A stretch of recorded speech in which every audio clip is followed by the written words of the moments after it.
So twin flame separation. Now this doesn't have to happen to all of us, but it happens to most of us, I think, a lot of us. So basically, as your twin flame mirrors all the issues that you have unresolved, and then you become obsessed, it's usually the one of you that would become more awakened, perhaps. Well, apparently both of you are awakened on the 5D consciousness in the spiritual realm, in the soul level, but on the 3D earth realm, one of you is perhaps more awake than the other. Not always, but it can be the case. So basically, as you do the runner and chaser, you end up becoming separated, right? And separation is the time when you're meant to heal and work on your issues. Now they might appear like they're not doing any healing, because especially the divine masculine, for example, so you have the masculine energy and the feminine energy, and this is not to do with gender, it's not to do with sexuality, it's just to do with like energetic, like ions, like electrons or whatever. So the one who is the divine feminine usually is the one who awakens first, who understands the connection, who goes through the dark night of soul, spiritual awakening, and starts to understand what's going on. Whereas the divine masculine, who at that time would be in wounded masculine energy, like the feminine would be wounded too, the wounded masculine would just not understand the connection and run away, because they're more ego earthbound, whereas the divine feminine usually is more spiritually bound. Anyway, so the separation occurs, and that's the perfect time to work on yourself and your healing.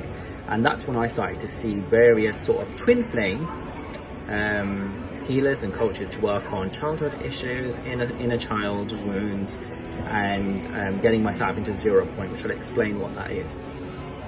0 point is kind of like, no matter what your twin is doing, because I'll talk about triggers as well in a follow-up video, because their aim is to trigger you the heck out of you. And my twin flame was doing that a lot by gallivanting, being out and about, taking all these nude pictures and videos and stuff, which was really triggering to me, because I'm like, damn dude, you met the person that you meant to be with and you're running away from it. Like, this is the most love you'll ever get from anyone. Well, what are you doing? It's a connection.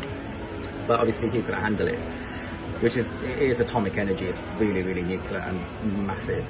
Anyway, so basically something that you can do, they say it's 0 point, which is focusing on your heart space and breathing through that to get to a neutral place, grounded place, so no matter what happens, you're not triggered by what your twin is doing. Now, you get to that level, but an easier way, which I like, is from Jeff and Sheila's work from Twin Flame Universe, is basically working on the mirror exercise. So the mirror exercise is, whenever you're triggered or upset by a behavior of your twin flame, for example, you can do it to anything, in any scenario, any situation, person, but whatever that behavior is, so for example, my twin flame made me feel sad, or I'm sad because I'm a twin flame, change that around to, I made myself sad, because at the end of the day, no one has power over you.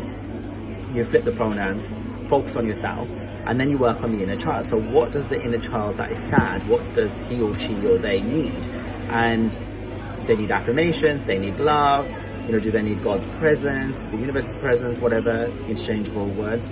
And then just keep giving yourself that inner love that you need until that upset is cleared. And sometimes it goes straight away, and sometimes it's layers like an onion, and it takes time, and you keep doing it, and it does work. You have breakthroughs. That's called the mirror work.